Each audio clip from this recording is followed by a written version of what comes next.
מסכת בבא מציעא דף מ"ב המפקיד מעות אצל חברו סרן בפשילה מאחוריו או שמסרן לבנו ולביתו הקטנים ונעל בפניהם שלא כראוי חייב שלא שימר כדרך השומרים ואם שימר כדרך השומרים פטור. Someone gives someone else some coins to watch and the watchman, the shomer, if he binds it in a cloth and slings the cloth behind him over his shoulder, that's case one. Or case two, he gives it to his minor son or daughter to watch. Or case three, he locks the door in front of the coins, but it's an inappropriate lock. She says that case three is actually part of case two. It's all one. He gives it to his minor kids and he locks them in the house, but not with a proper lock. But other commentaries say this is a third case, either giving it to the minor or putting it under a lock that's a flimsy lock. And all these cases, if it gets stolen, the watchman is liable because he did not watch it in the manner of normal watchmen. These are insufficient ways to watch them. However, if he did watch it in a normal way that watchmen are supposed to watch things, and it gets stolen, then he is not liable. The Gemara will elaborate. Bishlama kulhu shelo shimer kederech hashomerim ela saran v'vshila nachorav ma'hava leme'avad. The Gemara says, I understand the other, says kulhu, sounds like the other two, which sounds like it's two other cases. So in the case where he give it to a kid, what? I gave you money to watch and you give it to a child? Oh, how's the child going to watch it properly? Or you put it in a flimsy lock. Well, that's not watching it properly. So then we understand that the watchman should be liable. However, if he wrapped it up in a cloth and slung it behind him, right? What else? And then someone stole it. What do you want him to do? How is he supposed to watch it? That seems like a normal way to carry things. You sling it behind your back. Amar Rava, Amar Rabbi Yitzchak, Amar Kera v'sarta hakesef biyadecha, af al pi sheserurin yiyu biyadecha. A pasuk in Devarim regarding Maaser Sheni, that you take the money and you bring it to Jerusalem. Over there, it says that you should bind the money in your hand, even though it's bound up. And you say, well, it's bound up, isn't that protected? Not only that, it should also be in your hand. So, by binding it up in a cloth and slinging it behind his back, well, then he can't see what happens to it. It makes it easy for someone to be a pickpocket and go and snatch some of the coins. While it's in the cloth behind his back, you can't see it. You can put other things behind your back, clothing, whatever, but money, you're supposed to bind it up and keep it in your hand. And so there's a hint to that in this pasuk, and therefore this is an improper way to watch it if it's behind your back. V'amar Rabbi Yitzchak, לעולם יהיה כספו של אדם מסוי בידו, שנאמר וסתה כסף בידך. ואמר רבי יצחק, לעולם ישליש אדם את מעותיו, שליש בקרקע, ושליש בפרקמטיה, ושליש תחת ידו. Once we mention this pasuk, we're going to learn some financial advice, that a person should always have cash on hand. Don't hide all your money or invest all your money. Have some of it. As the pasuk says, bind up the money in your hand. Rabbi Yitzchak further elaborated, you should always divide your money into three parts. A third of it you should put in the ground, meaning you should invest in real estate, in a farm. A third of it you should do business with, buy and sell. And a third of it you should hold in your hand, meaning have cash on hand. You never know when you need it. ואמר רבי יצחק, אין הברכה מסויה אלא בדבר הסמוי מן העין, שנאמר, יסב אדוני תחת הברכה באסמך.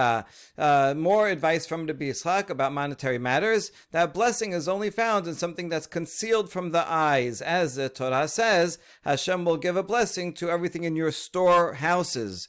In other words, put it away and don't keep counting it and using it. Right? Put it away. You get compound interest, and all right, that's where the blessing is. Tana debe Rabbi Ishmael, אין הברכה מסויה אלא בדבר שאין העין שולטת בו, שנאמר, יסב אדוני תחת הברכה באסמך. Similar teaching, this from a baraita from the school of Rabbi Ishmael. Beracha is found in something that the eye has no dominion over. Same from the same pasuk. Tenor Banan, haolech lamoded gorno, omer hira sum lefanecha Hashem Elokeinu, shetishlach beracha b'maaseh yadenu. Hitchil lamod omer baruch hasholech beracha bekerim הכלי הזה. מדד ואחר כך ברך, הרי זה תפילת שווא, לפי שאין הברוכה מסויה לא בדבר השקול, ולא בדבר המדוד, ולא בדבר המנוי, אלא בדבר הסמוי מן העין שנאמר, יסב על תנאיתך את הברכה באסמך.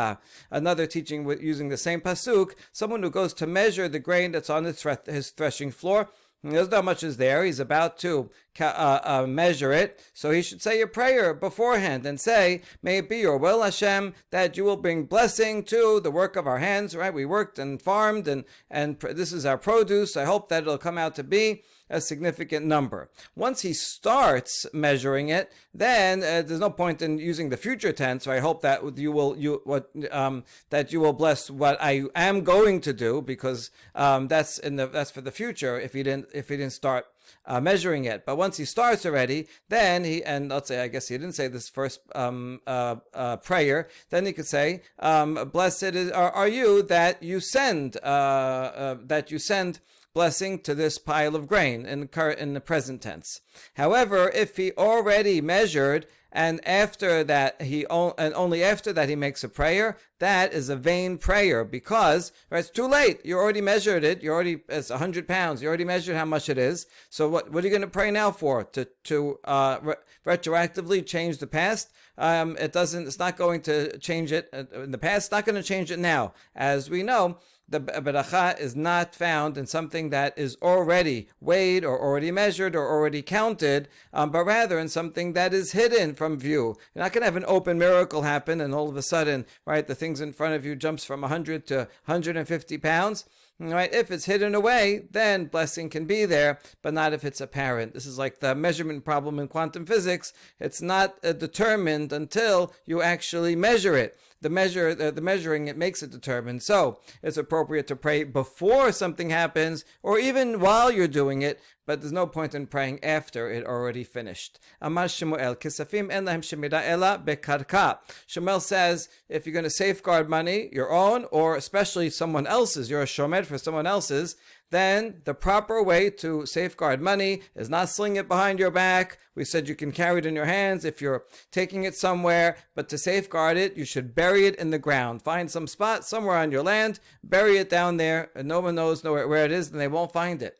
Amar Rava Modeh Shemuel be'erev Shabbat ben hashemashot elat rechuhu Rabbanan. How Rava says, but even Shemuel agrees that, let's say someone gives you some coins, can you wash this for me? And he gives it to you a few minutes before Shabbat starts. So now what are you going to do? You have to run out and dig a hole right then? No, you don't have to. The rabbis are not going to impose this difficulty on someone that they have to go and dig something right before Shabbat. So then you just put it away somewhere in the house, and you're not responsible if it gets stolen because you didn't have enough time. However,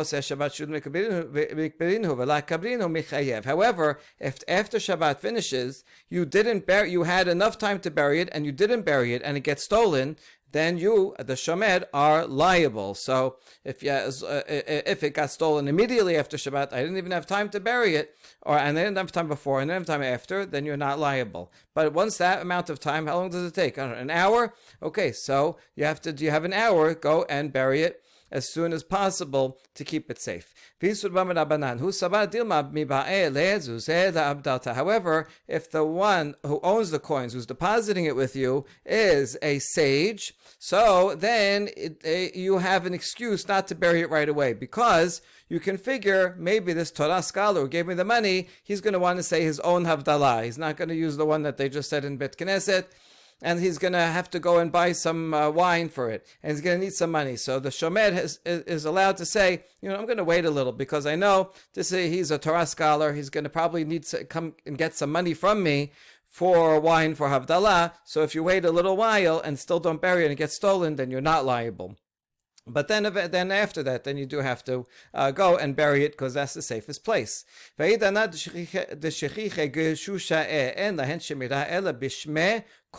nowadays, there's rummagers. They go around in people's fields and they put sticks in and look for loose dirt and holes in the ground, and to look for money that people bury there. In other words, the thieves, they get wind that everybody's burying their coins in the fields, and so nowadays it's not actually safe to put it in the field. Rather, it's good to put it in the beams of the roof. Right? You can't climb up to the attic and you put it in the beams of the roof, and that's hard to find. But nowadays, the thieves also figured that out. So these are these dismantlers. They come and they take apart the beams to look for hidden coins. So you know what? The best place to put them now is between the bricks in the walls. Amar Rava modeh Shmuel bekotel iname ben hakeranot. Rava says even Shmuel would agree that if you put it in the wall, that's good, or between the corners of the house, that is a safe place. Even though Shmuel said up here that the only proper place, safe place, is in the ground, but he agrees that this is also similar. You're kind of burying it in the wall, you take off a brick and you put the money in there, you replace the brick, and then that'll be hard to find. But nowadays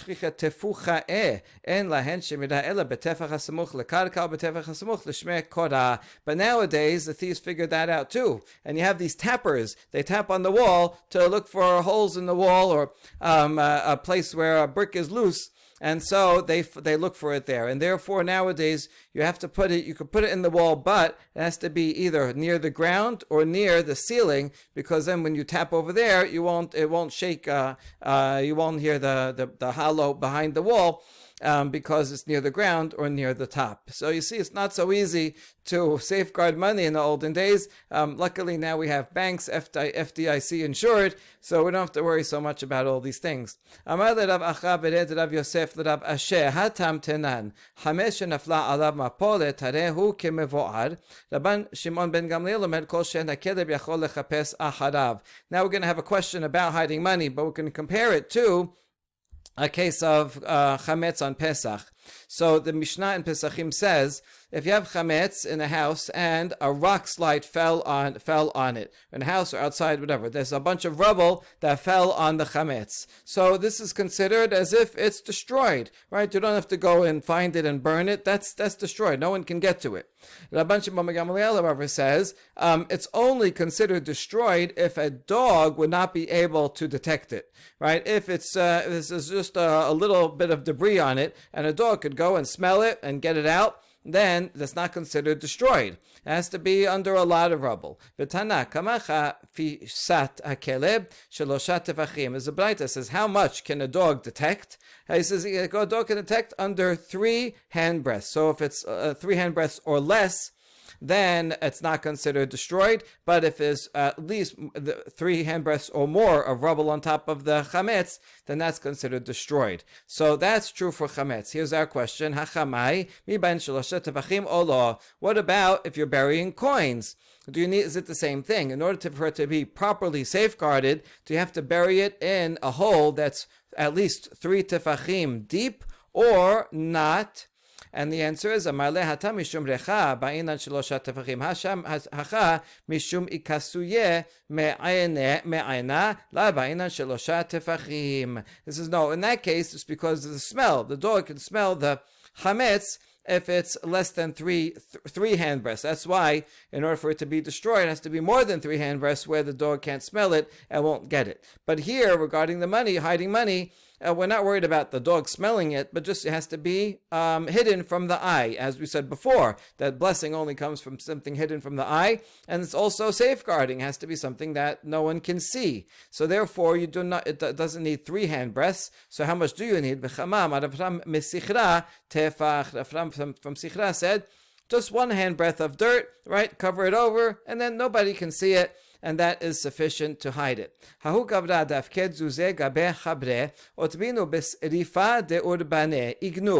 have a series of a few stories of watchmen, and so this one, someone gave someone else some money to watch, and the shomer put it in a willow hut.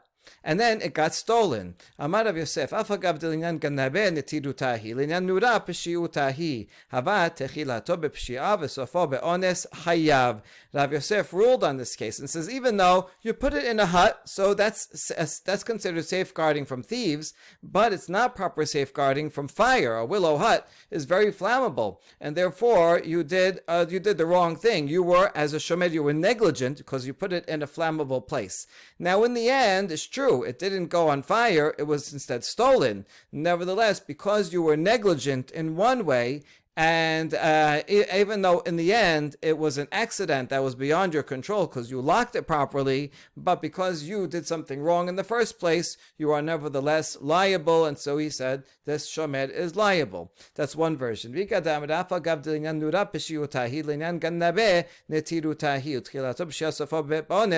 Patur, the other version is the opposite. It says even though regarding fire, he was negligent, and therefore, if it went on fire, he would have to pay. But he did lock it up properly in terms of from theft, and therefore, even though he was negligent at the beginning because of fire, in the end, it was actually stolen, and there's nothing he could have done to prevent that. I mean, he did what he had to do to prevent theft, and therefore he's not liable. But halacha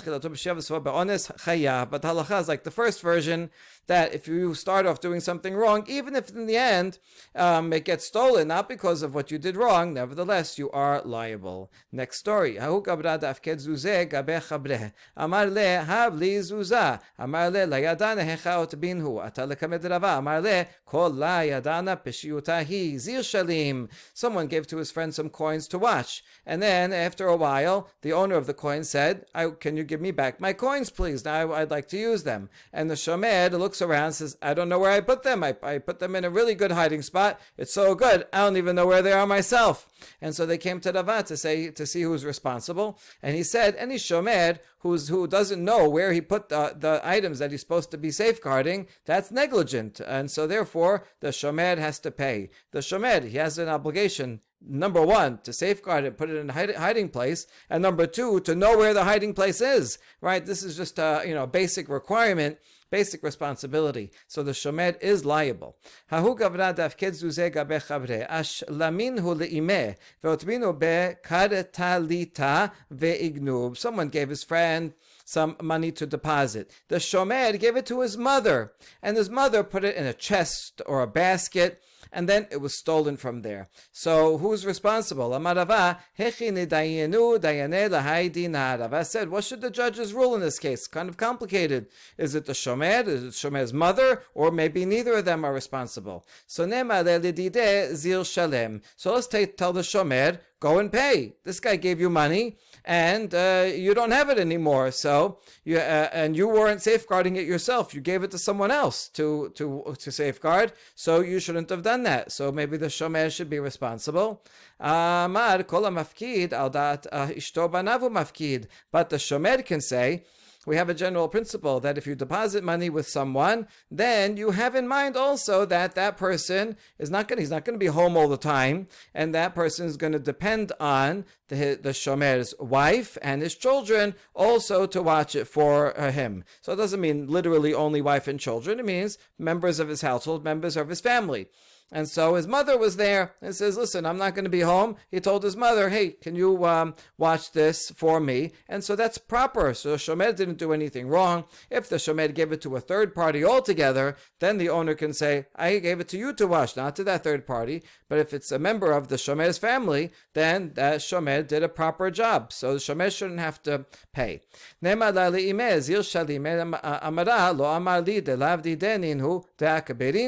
So now we say, let's go to the mother and make her pay, because she only put it in a basket. She should have buried it, right? We said above that you have to bury it in order for it to be a proper safeguarding.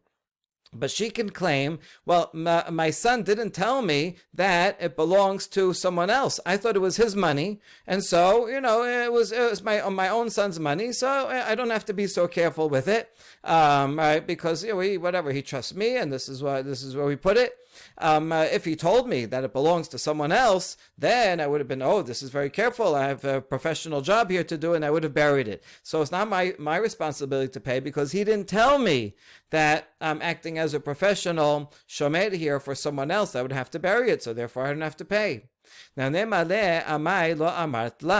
we go back to the shomer and say, you're responsible. Why didn't you tell your mother that this belongs to someone else, so she would have safeguarded it properly in the ground? Amar kol sheken dichi amina la dididinhu tefem izdahara behu. And the shomer can say, well, you shouldn't penalize me for that. It's actually Oh, better for you that it didn't tell her, because she thought it was mine, right? So does a mother love anybody better than her son and wants to safeguard and have the well-being of her son? So she, not knowing that it was a third party, a third party's money, would be even more careful with it, thinking that's her son's money. And in her mind, she thought, this is my son's money. I better be really careful with it. It belongs to my son. And so she put it in this basket where she considered it to be very safe, and therefore it was a proper safeguarding.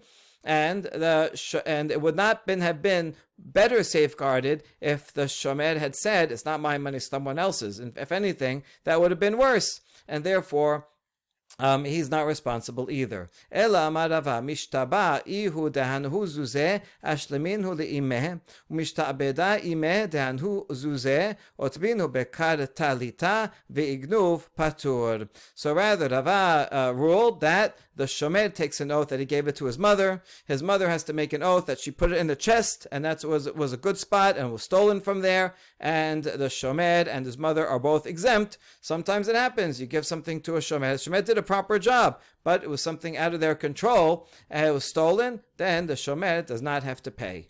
Hahu apotropa diatme dizban lehu Torah liatme umsare lebakara lahavu lech kache v'shine lemechal umit. Amar Rami Barcha maheche nedainu dayane lahaydina. Next case is a steward over the property of orphans. He went and took some of the money of the orphans and he bought an ox on their behalf for their benefit. And he gave the ox to a cow herder to take care of. Turns out this ox that he bought had no molars and no teeth, and so he could not eat, and it died in the hands of the cow herder. So the case came to Rami Bar Chama and says, what should be the ruling in this case? Who is responsible? The cow herder, the steward, or the guy who sold the ox in the first place? Well, let's see. So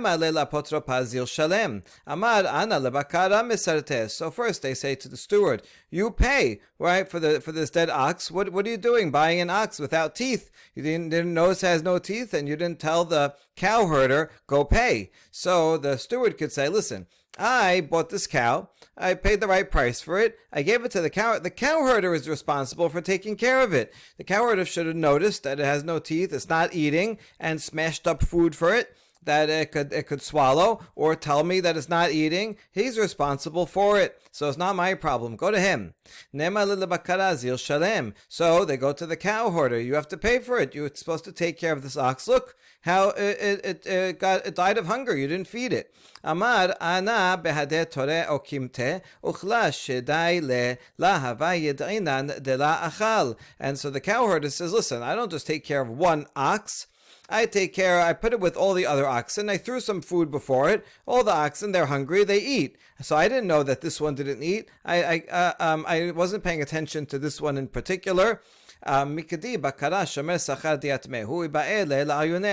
Gemara says, but this cow herder, he is a shomer, he's getting paid for his work. So he has to check. He does have to check. If there's an ox that is not eating, is looking hungry, is sickly, he does have to go and check it out and see what's going on. Why is it not eating? So he has to be responsible. And so we conclude, in fact, if the orphans are out money because of this, they paid money for this cow, and then now the cow herder, who was paid to watch it, didn't do a good job, and it died on his watch, then in fact the cow herder would have to pay the orphans. So that's true. But here, the case is a little bit more complicated. Here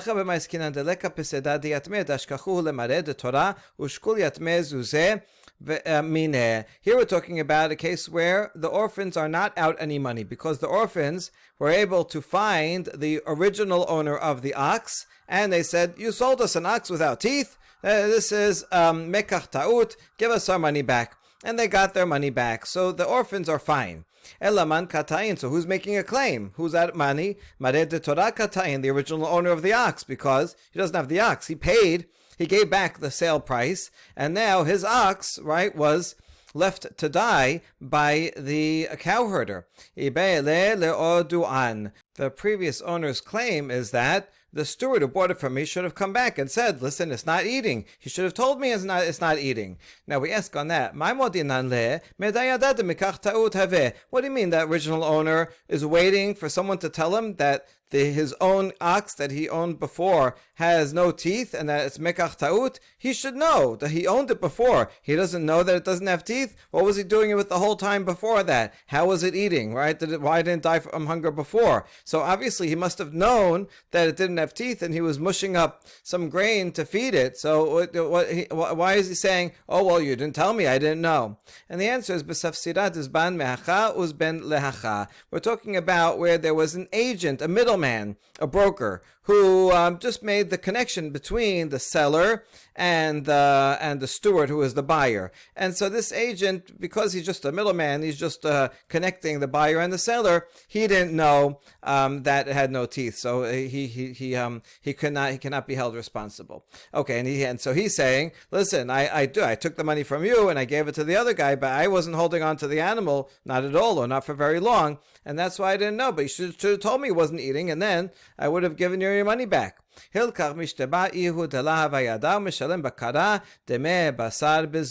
therefore, the final verdict is that the middleman should make a vow that he didn't know that it has no teeth. He sold it in good faith, and no one told him back that it wasn't. If they had told him, listen, this ox that you sold us has no teeth, so what would he have done?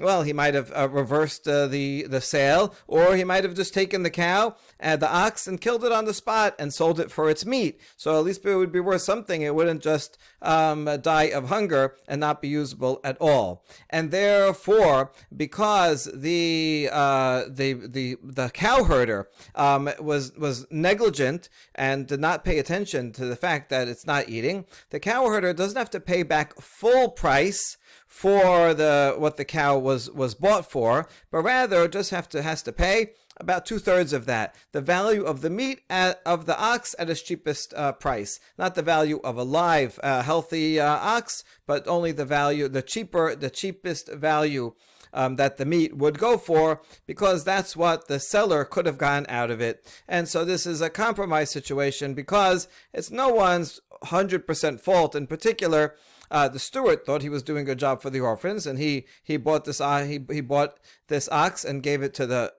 guy to watch, so he's okay, and the orphans got their money back, so they're fine. Now the original owner, he used the middleman. The middleman didn't know. He said, you should have told me, and then I would have given you your money back, or I would have killed the animal. The cowherder is the most at fault, and therefore he has to pay, but he doesn't have to pay a full amount because it wasn't worth a full amount. So it was worth what the meat at that time would have been worth, and so that's what he has to pay. Last story, Hahu Gabra de Afked, Kishuta Gabe Habre. A hops owner gives some hops to the shomer, and can you wash these hops for me? But the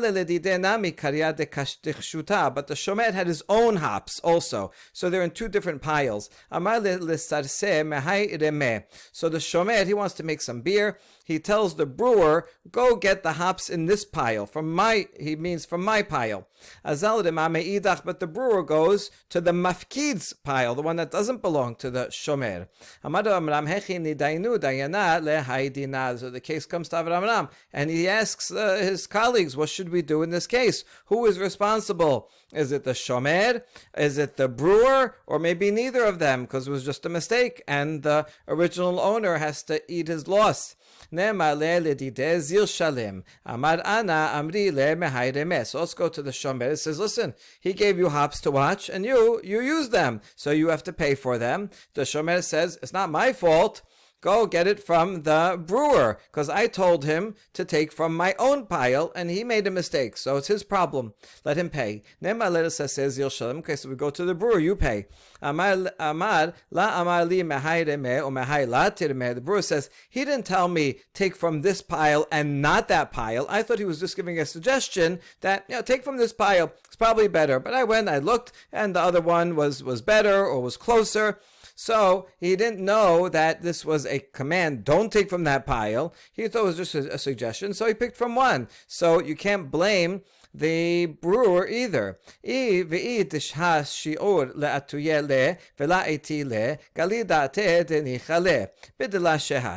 if the piles were in different locations and the hops of the shomer were closer, and then, and he said, okay, go get the hops, the closer one that's only a minute away. And the guy doesn't come back till a half hour later. So then the shomer should know, well, why didn't he come back after 2 minutes? It was right there. Oh, he must have gone to the other pile that doesn't belong to me, and it took him so long, and still the shomer didn't say anything. That means he knows that the brewer went and took the far pile that wasn't his, and he didn't care. So he should definitely have to pay.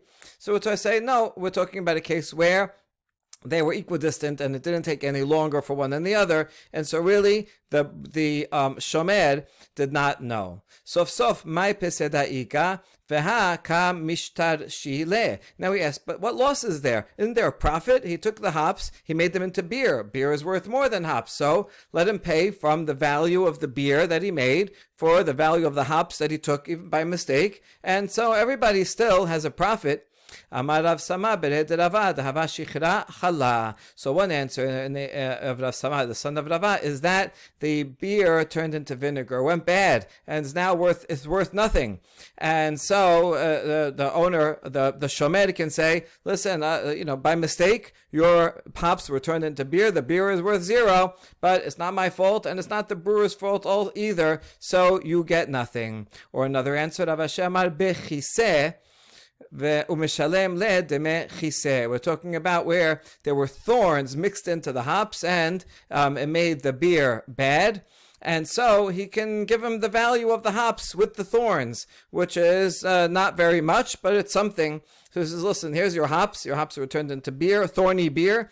And so here you can take it. It's not going to be worth so much, but that's the situation. That's what it is. It's not the shomer's fault, and it's not the brewer's fault, unless they knew and purposely took that guy's hops, then it's a problem. But neither of them is at fault, and therefore the owner of the hops is going to lose some or all of his hops. Baruch Adonai Leolam. Amen ve'amen.